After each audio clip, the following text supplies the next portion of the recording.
So with bioterrorism, it's the use of microorganisms or biologic agents as weapons. It can infect humans, animals, or plants. It has been used over time by different nations, not only in war, but also on innocent people.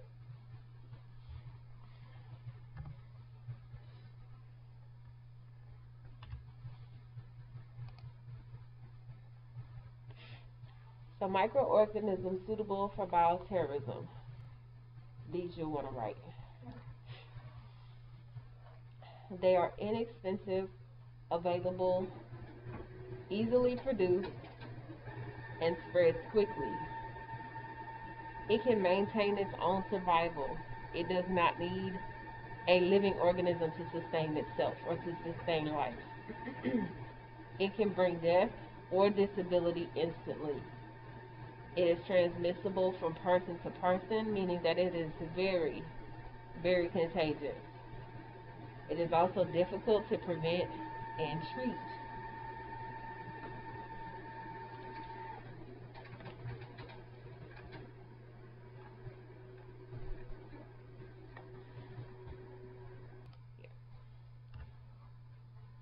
So high priority agents, these are the ones that we know a lot about that have been used before.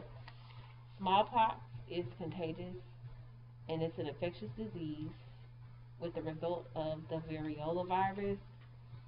In the last class, I couldn't remember the last specifics, but the British Army, they used blankets and handkerchiefs to infect the Indians.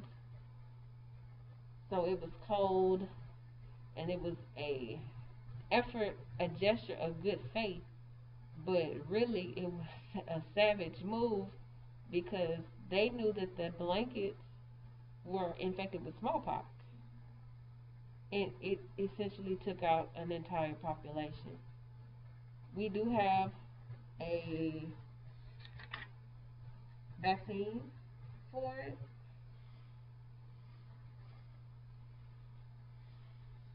But we really don't have a lot of cases of it now. Anthrax is an infectious disease caused by spores called, called Bacillus anthracis. That was a very big issue before I went off to college. It looks like powder. Looks like powder. And the enemy, or whoever our enemy was at the time, was using that to infect packages in the mail. So if you open this package and you would smell it, come in contact and inhale it, then you could die. It was a fatal, it's a fatal condition.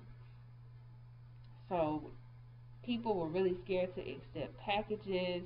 No one wanted to use the post office. I mean, you could imagine why.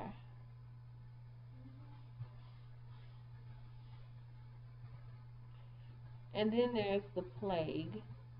The plague is an infectious disease from the bacteria Yersinia pestis, and it's mostly transmitted by the bites of infected fleas.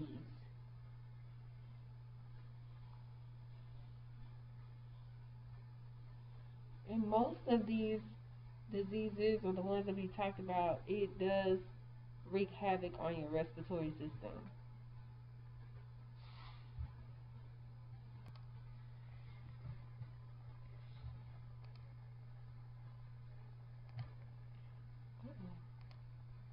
So botulism is a paralytic illness resulting from a nerve toxin produced by Clostridium botulinum. If you ever seen a swollen canned good, it looks like it looks like that the can is about to burst.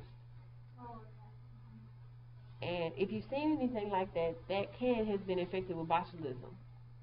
That bacteria Clostridium botulinum has set into the can because it's been in too long. And if you eat it or consume it, it can result in something like that. Now, the other caveat to botulism is Botox. Botox comes from this bacteria strain. Hence the root word paralyze. So what Botox does is it paralyzes the muscles in your face around the area to decrease wrinkles.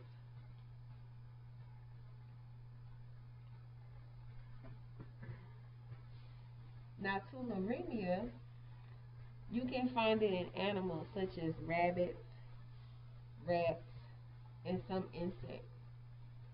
Now, we get it because we've consumed some infected animal or we've been bitten by an insect. And it's an infectious disease from the bacteria Francisella tularensis. And last but not least is the hemorrhagic fever. It's an infectious disease caused by the filovirus. And we've had the Ebola virus in the United States and the Marburg virus. I will not tell you, not in my lifetime. But the Ebola virus, I believe you may have been in middle school when that broke out in Dallas. And it was something that happened on the other side of the world, and it came to the United States. But it was not as widespread as the coronavirus. And don't get me wrong, everything that we're talking about can be applied to the pandemic that we're experiencing because of the spread, not of the nature of its spread. This was not used as a biological agent. This was used, although some conspiracy theorists do say that yes, that it came from across wherever and they're trying to take us out. But in all actuality, we don't know that. We don't think that that was the origin of it. But you can still apply the same concepts to the coronavirus. So this is what I mean by you can apply the same concepts to the coronavirus. The bioterrorism attack could cause epidemic and public health emergency. We are in a public health emergency right now. It would have impact on healthcare facilities. Our hospitals are overrun, and we have nurses, doctors, respiratory therapists, and all types of medical personnel that are traveling to areas that do not have the manpower to support taking care of COVID patients. Social disorder could ensue. We have people that are rioting because they don't want to wear a mask. And a comprehensive plan is needed, which we do not have one because the task force was dismantled. So the same concepts that you can apply to the pandemic that we're experiencing now would be the same concepts you would apply to preparing or combating a bioterroristic attack.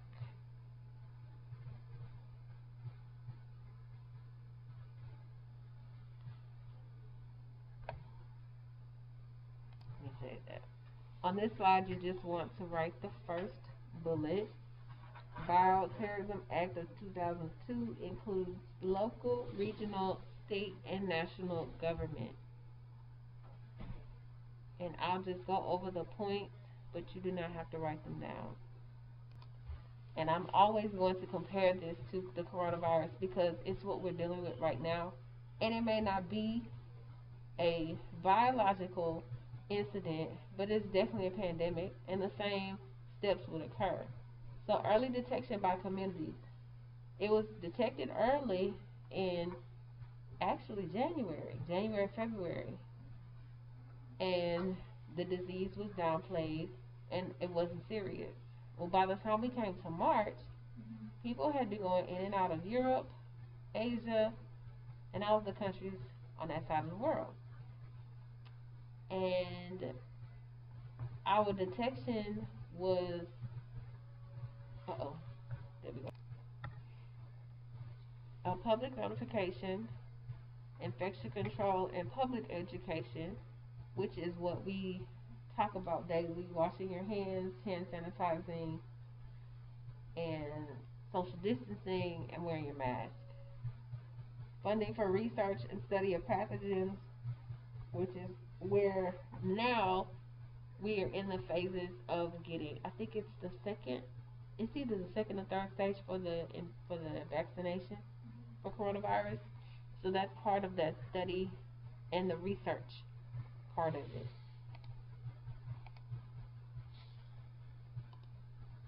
The guidelines, you don't have to write that. Guidelines and restrictions on transport of pathogens, the mass immunization, which they're wanting to do. They're wanting to push the immunization out, protection of food and water supplies, and train personnel to be able to disseminate that information as well as produce or provide the immunizations, as well as the testing. So right now we're dealing with the coronavirus testing site. So those people have to be trained. Because right now there's a story going around, and I have not fact checked it myself, but there's a story going around that there was a lady tested for coronavirus and they put the Q-tip too far up her nose where it punctured her brain. Now, that would be terrible because you'd have to do a lot of digging to get that far. That that's really far back there, and yeah.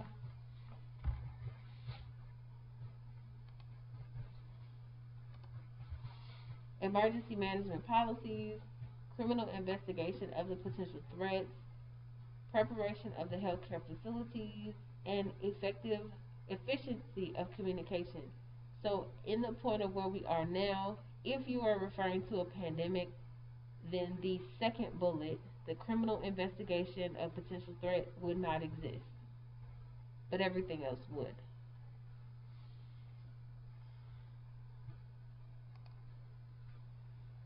All right, so go ahead and write this one down. Washing hands is a major aspect of standard precautions. The most important aseptic technique. It's the most effective method of infection control, and hands are perfect medium for spread of pathogens.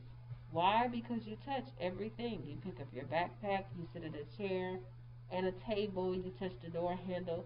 So your hands are ideal place for germs to harbor. I'll write this one too. So regular hand washing with plain soap and water. Aseptic hand washing with antimicrobial soap and water. An aseptic hand rub with alcohol-based cleaner, waterless. So AKA, or also known as hand sanitizer. When you use hand sanitizer, you want to look at the content of the alcohol. Make sure that it's 70% or more alcohol based. When you go to the dollar store, they sell 50% alcohol, isopropyl alcohol. You want 70% because it's going to kill more bacteria. And we came across this issue during the summer when I worked at the clinic because we used alcohol before we used hand sanitizer.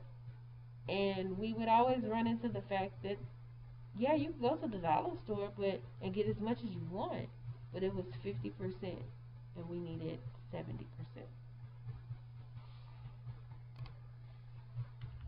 Now this next slide, I'm going to have you write this one time and that's it. The rest of the slides will go over because they seem repetitive to me, so I don't want you to have to write them more than once or more than what you already have to do. So the World Health Organization, WHO, on when to wash your hands. Before patient contact, that should be a given. Before clean or aseptic procedure, so administering a shot or even surgery. After contact with the patient's skin.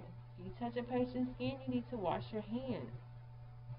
And after touching the patient's surroundings. So it could be a clothing item or article, moving their bag, wash your hands. You have no idea where they have been, you don't know how they keep their home, and you don't want to take any of that back home with you.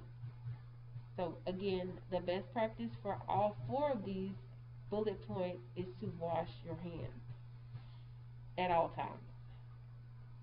And I know that I mentioned it in the safety video, but it's a good idea to wash your hands in front of your patient. if you can't wash your hands, at least hand sanitize, because they're more at ease to say, oh, she's clean, she could touch me. So the rest of this should be common sense, but everyone, all sense is not common. So you also want to wash your hands at the arrival of the facility when you get there. After contact with the patient's intact skin, which we've already discussed in the previous slide. Before moving from contaminated body site to clean body site during the patient care, and if the hands become contaminated during the procedure. I think that all of that is fair game and that you should know to wash your hands. Before applying, immediately after removing gloves. Now you may want to write that one.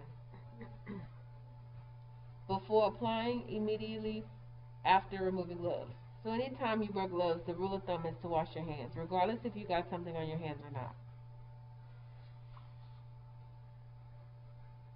When gloves are torn or punctured, before and after handling specimens, and after contact with soiled or contaminated items. Now we talked about that in the last slide, but again, when you wear gloves, it doesn't matter if you had something on your hands or not. Wash your hands, because there are microbes. Remember, that are not visible to the naked eye. You can't see them, so it's a good idea to good idea and good practice to just wash your hands.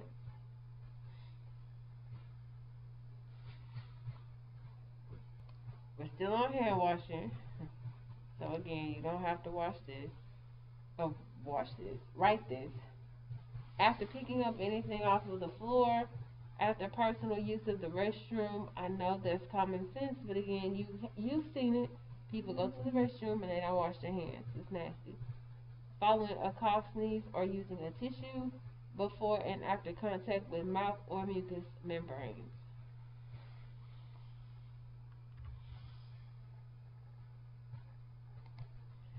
So you want to use soap as a cleansing agent. Use warm water, use friction. Clean all hand surfaces, pointing your fingertips downward to get the dirt from under your nails.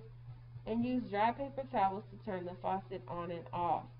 Now, for turning it on, I typically don't do, but definitely for turning it off.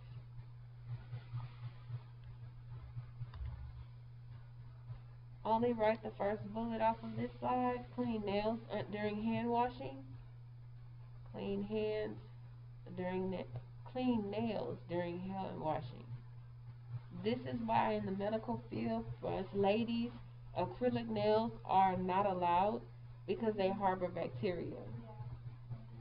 They harbor bacteria underneath, and although you may say, well, my nail tech is the best, they can't fight an infection under your nails. So waterless hand cleaning with alcohol-based gel, lotion, or foam. Use if the hands are not visibly dirty or contaminated with blood or bodily fluids. After 6 to 10 cleanings, hand must be washed with soap and water. You know that you've used hand sanitizer all day, or you know that you've used it a couple of times. You feel the grittiness or the stickiness that the hand sanitizer has caused. At that point, you need to find some soap and water and wash your hands. Alright, so the most important sentence out of this one is the second one. Well, 1 and 2. The first 2 bullets, write those 2. So observing standard precautions. Blood and body fluids are the main ways pathogens are spread.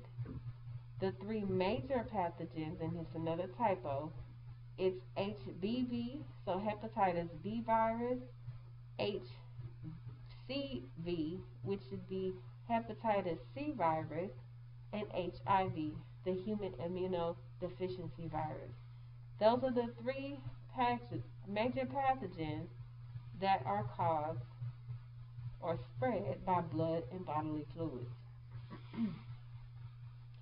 Extreme care must be taken at all times when there is an area, object, or person contaminated with blood or bodily fluids.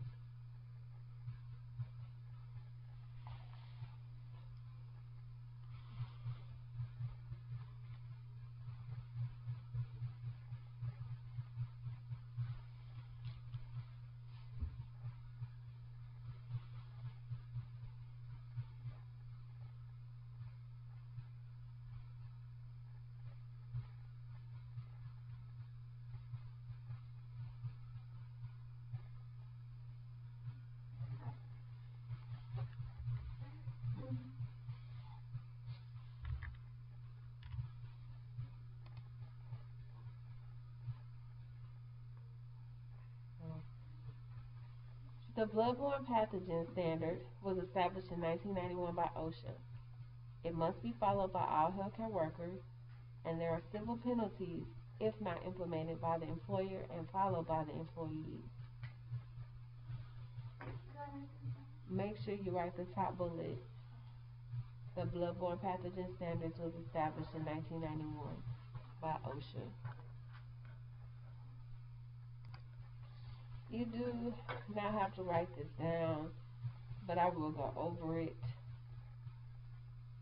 Under the Bloodborne Pathogen Standard, your employer has to have a written exposure control plan. So if you are exposed to someone that has one of those diseases or one that we did not discuss, what is the control and what are they going to do to prevent it for the next time? Identify all employees with an occupational exposure. Provide hepatitis B vaccines of charge, which we talked about when we talked about hepatitis B. And provide personal protective equipment, PPE, which the school does do every year. We get a small first aid kit with a pair of gloves in them. Now this year our first aid kit came with face masks. But we normally do get a set of gloves, not a set, but a few sets of gloves in case we come across a student that we're needing to assist medically.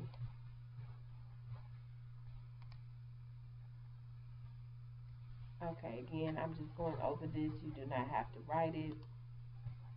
Provide adequate hand washing facilities and supplies. Ensure the work site is maintained in a clean and sanitary condition.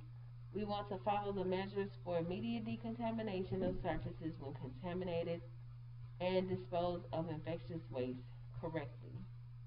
So let's just say we had an incident on campus. The room where that person was would have to be decontaminated, and possibly any areas he or she may have encountered. So it might be other classrooms, it could be a stairwell that they frequented, and if it were really, really bad, then they may have to shut the campus down to do a deep cleaning, but we haven't had any incidents like that yet.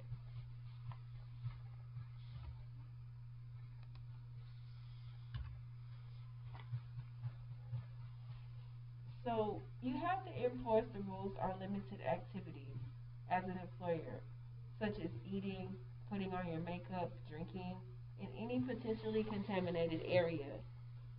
I know that sounds like it should not happen, but people do it.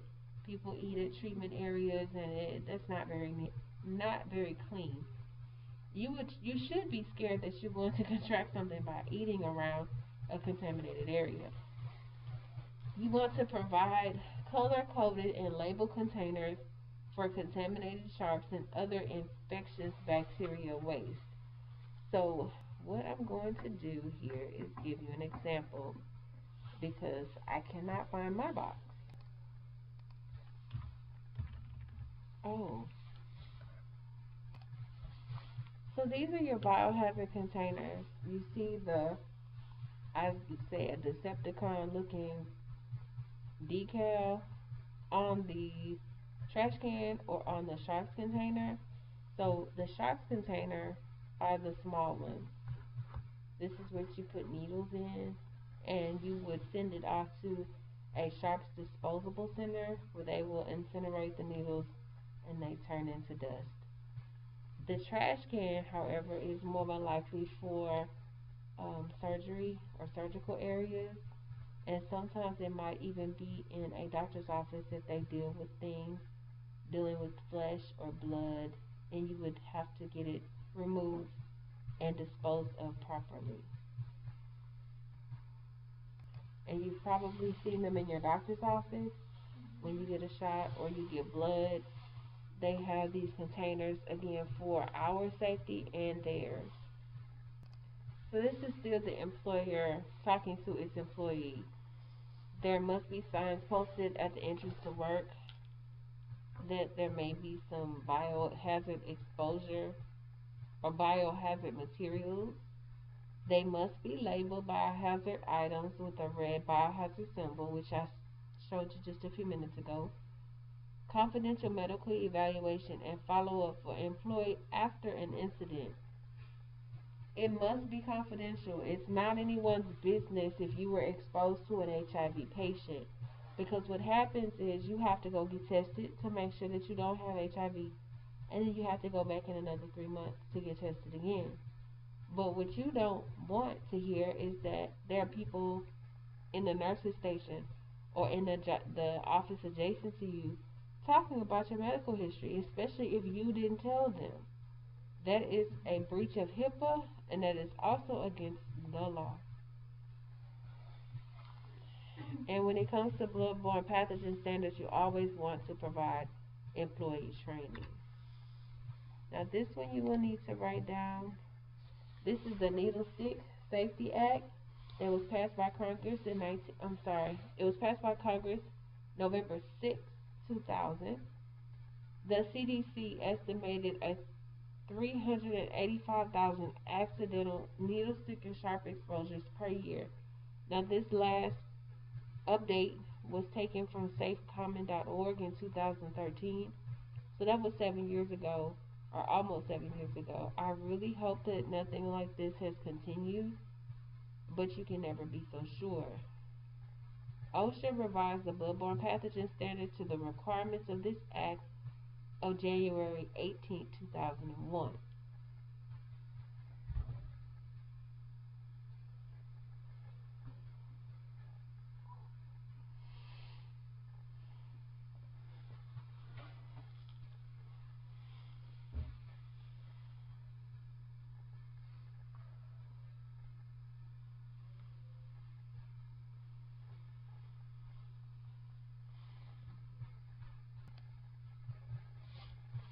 We will go over the Needlestick Safety Act, and I will tell you what additional points you may need to write. For this one, you do not have to. It is the employer's requirement to identify and use effective and safe medical devices. So needles now have a safety cap. It doesn't require you to take the needle off, and then some syringes even have a recoil or a spring in them to pull them back. Incorporate changes in annual update and exposure plan. Most people will make an exposure plan, but then they don't update it. So what has changed, or what has caused you to make these changes, or what are you thinking? It has to be updated every year. You want to solicit input from non-managerial employees who are responsible for direct patient care, and also maintain a sharp injury log. So you want to ask your employees, as the boss, what will help you stop the accidents, or is there something that we need to purchase to assist you? And then maintain a sharp saw that will just let the employer know that you have in fact come in contact with a needle or a sharp object that could have potentially ruptured or pierced the skin.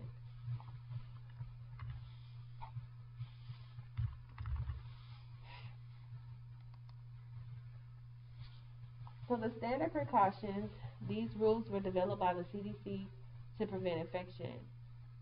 You do need to write these two bullets. Under standard precautions, every body fluid considered potentially infectious. Every body fluid is considered potentially infectious. I believe that question is on the district assessment. All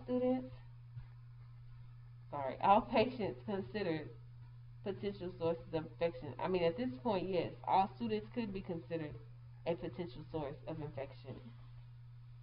But in the context of this class, all patients are considered a potential source of infection.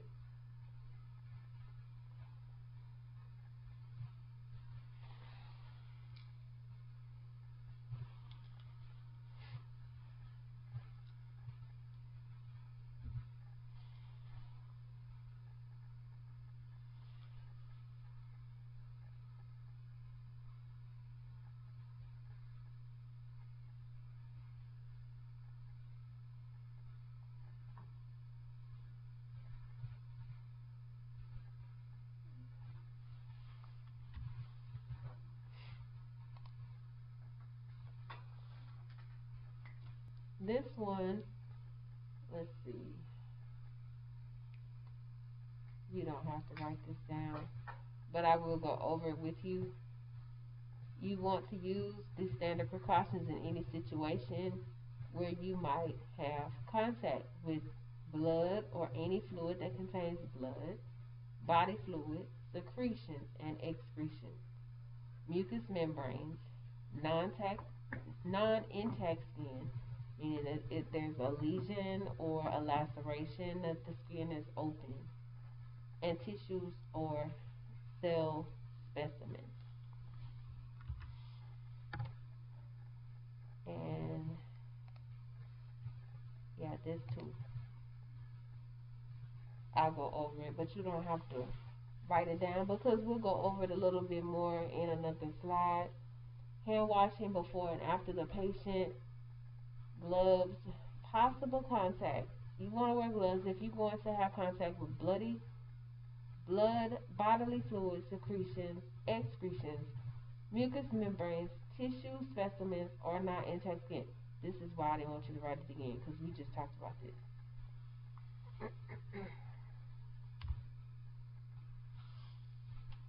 Gloves when performing invasive procedures, when performing venipuncture or blood tests. Hands must be washed immediately after removal of the gloves, which we talked about, but the one point you do need to write down is that gloves must not be reused. Gloves must not be reused. There's a box of them. It's 100 pieces for 50 pairs. So go get another pair of gloves. And also be mindful that when you are treating a patient, you cannot walk in patient A's room and go treat patient B's room with the same gloves. You have to change your gloves.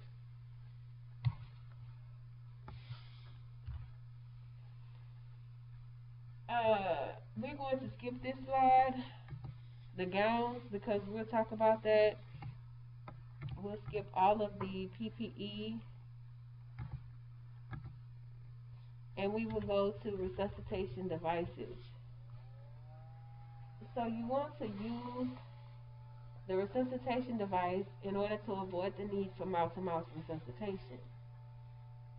You want to place in a convenient location to have readily accessible. Yes, write this one down.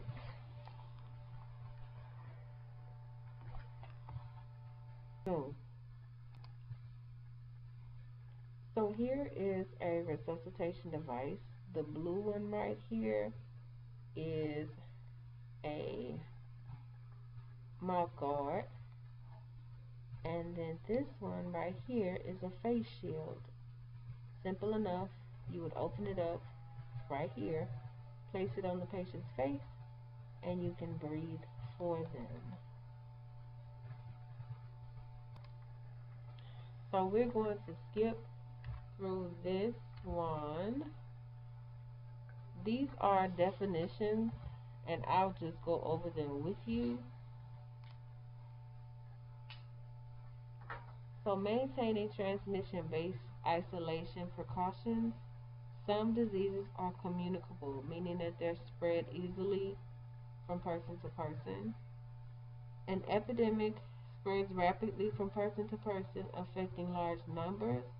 And a pandemic, which we are experiencing now, affects a wide geographic area and a high proportion of the populace.